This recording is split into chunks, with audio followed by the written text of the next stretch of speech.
आशीष जी, देखिए आपने रामायण देखी होगी और सारिका जी ने भी देखी होगी रामायण। मुझे डॉक्टर उम्मीद है अवधेश जी, मैंने रामायण पढ़ी भी है। जी, बहुत अच्छी बात है। ये तो सोने पे सुहागा हो गया। हम्म। देखिए रामायण में एक पात्र था काल नेमी का। हम्म। आपने देखा होगा काल नेमी का रूप क्या था, हम्म। क्या उसका काम था। वो हम्म। केवल केवल गुमराह करता था राम भक्त बनकर, ठीक है, जिस तरह से हनुमान जी को गुमराह किया था। हम्म। ठीक उसी तरह से आम आदमी पार्टी के संयोजक अरविंद केजरीवाल जी, जो उनके नेता हैं, वो जनता को गुमराह करने का काम करते हम्म। हैं। आज इनको घर की याद आ रही है, आज इनको रोजगार की याद आ रही है। 11 साल दिल्ली में काम किया इन्होंने, 11.5 साल, 11 साल नहीं, 11.5 साल इन्होंने काम किया कि सरकार रही दिल्ली में। ना तो एक रोजगार दिया, जो 2 लाख रोजगार के वादे किए थे केजरीवाल जी ने, ना तो 2 लाख रोजगार मिले दिल्ली के युवाओं को, और ना ही दिल्ली वालों को घर मिला। जबकि नरेला में 52,000 घर बने हुए खड़े हुए थे, वो केवल केवल अरविंद केजरीवाल जी ने अपने राजनीतिक फायदे के कारण नहीं दिए। क्यों? क्योंकि केजरीवाल जी चाहते थे कि वो जो है मुख्यमंत्री आवास के नाम से दिए जाएं, जबकि उसमें जो शेयर था वो केंद्र सरकार का भी था।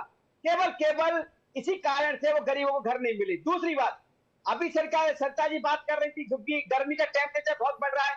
आज से 9 महीने पहले, आशीष जी, सितंबर का महीना था, एमसीडी में भी आम आदमी पार्टी की सरकार थी, दिल्ली में भी आम आदमी पार्टी की सरकार थी।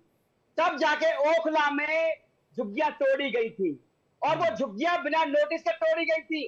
उसमें मकान का जो झुग्गियों का जो सामान था बाहर फेंक दिया गया था, घर के बाहर। तब कोई नहीं आया नजर रोड पर, ना हम्म। सौरभ भारद्वाज जी आए, ना अरविंद केजरीवाल जी आए, और ना इनका कोई नेता आया। और तो और, आज आपने एक बयान सुना, जो इनके जो एक नेता हैं, उन्होंने एक बयान दिया है कि अगर झुग्गी तोड़ी जाएंगी तो हम प्रधानमंत्री के घर में घुस जाएंगे। क्या है भाई ये? आप कौन? आप गुंडे हो, नक्सली हो, जैसे पश्चिम बंगाल में हुआ था? क्या चाहते हैं आप? आप तो कह रहे थे हम आम आदमी है। ये हम्म। आम आदमी कम है, मैं बता रहा हूँ, ये काल नेमी है, काल नेमी रूपी राक्षस है। ये किसी के सगे नहीं है। हम्म। जिसको एक साथ इन्होंने गठबंधन किया, उसी को धोखा दिया। चाहे हम्म। कांग्रेस पार्टी हो या कोई सी पार्टी हो, जिसके साथ इन्होंने गठबंधन किया है, उसके साथ इन्होंने धोखा दिया। उसके बाद इन्हें उसका फल मिला। उसके बाद ये कह रहे हैं कि हमारी भी टीम नहीं है, बीजेपी की भी टीम है, कांग्रेस। अरे भाई, चुनाव लड़ते हो साथ मिलके, आरोप लगाते हो बीजेपी की भी टीम है। ये तो खुद सोचना चाहिए ना। हम्म। ये किसी के सगे नहीं है आशीष जी, मैं बता दूं आप। ना तो गरीबों लेकिन के सगे हैं, ना लेकिन ये युवाओं के सगे बताइए हैं। ना, ये केवल ये केवल अपनी ये जो जेब भरने के डेमोलेशन लिए खड़े ड्राइव हैं बस। चल रहा है, झुग्गियां जो तोड़ी जा रही हैं, वजह क्या है इतने बड़े पैमाने पर? जी, देखिए आशीष जी, झुग्गी तोड़ने की सबसे बड़ी वजह ये है, तो मानने, देखिए सबसे पहले तो मैं आपको बता दूं, स्पष्ट कर दूं एक बात, कि झुग्गी जो तोड़ी जा रही है वो माननीय हाईकोर्ट के आदेश पर तोड़ी जा रही है। ये कोई हम्म। भाजपा ने आदेश नहीं दिया या रेगा सरकार ने आदेश नहीं दिया कि झुग्गी तोड़ी जाए। दूसरी बात, झुग्गियां वो तोड़ी जा रही है जो गलत जगह पर बसी हुई है। अब एक बात बताइए, अगर रेलवे ट्रैक पर झुग्गी बस रही है तो क्या वो सही है?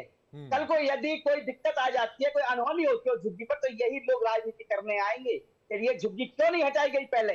ये क्या इंतजार कर रही थी भाजपा सरकार के इनके साथ अनहोनी हो? हम्म। यही लोग हैं जो राजनीति करने आएंगे उस समय। अच्छा, दूसरी बात, जो नाले के ऊपर बनी हुई है, तो कहीं ना कहीं ये मानसून का समय आ रहा है, पानी भर जाता है, अगर कुछ अनहोनी वहां हो जाती, क्या होता फिर? हम्म। यही लोग बाहर आते थे। हम्म। मैं बता रहा हूं ना, ये वो काल नहीं है जो केवल केवल केवल अपने फायदे के लिए जीते हैं। डॉक्टर अवधेश जी, बहरूपिया एक बनकर, ये सवाल का किसी के जवाब सगे नहीं। संक्षेप में दीजिएगा, फिर मैं सारिका जी के पास जाऊंगा। नहीं, एक बात और, जी। एक सवाल और पूछिएगा। जी। सितंबर 2024 में जो झुग्गी तोड़ी गई थी भाई, वो किसने तोड़ी थी दिल्ली में? जब तो एमसीडी में भी आम आदमी पार्टी की सरकार थी और दिल्ली में भी आम आदमी पार्टी की सरकार थी, और बिना नोटिस के सामान घर से बाहर फेंक दिया गया था। आज यदि झुग्गी टूट रही है आशीष जी, तो हम्म। उनको घर भी, पक्का मकान जो है ठीक वो है।